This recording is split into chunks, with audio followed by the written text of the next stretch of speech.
Bruno a eu une maladie rénale. Pendant 15 ans, l'activité de ses reins s'est fortement réduite.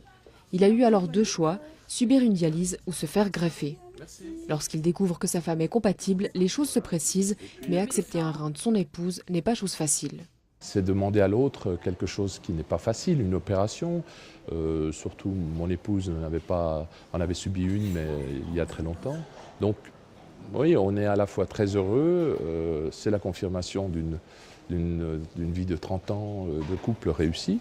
Ce n'est pas quelque chose qui me trouble fréquemment, mais je vis avec une partie du corps de mon épouse en moi. Voilà, c'est une réalité. Pour Nadine, procéder à cette opération était une évidence. Elle n'a pas hésité à transmettre un rein à son mari dès le moment où les médecins lui ont donné le feu vert.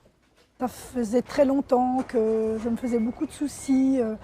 Et puis, j'aurais pas supporté de voir mon mari, sous dialyse et ensuite attendre pendant des années une greffe de rein alors qu'il y avait une possibilité dans notre famille. Et puis on a été très rassurés par les médecins. Bruno a eu de la chance de trouver un rein au sein de sa famille, mais ce n'est pas le cas de tout le monde.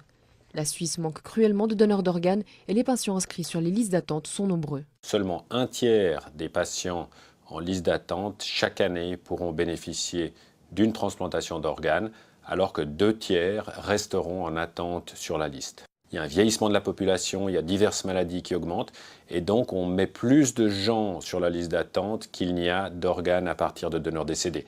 Chaque année en Suisse, quelques 60 personnes décèdent faute d'avoir reçu un organe à temps.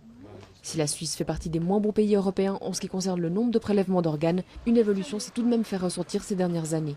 Le nombre de donneurs en Suisse a augmenté, grâce surtout à des personnes comme Nadine.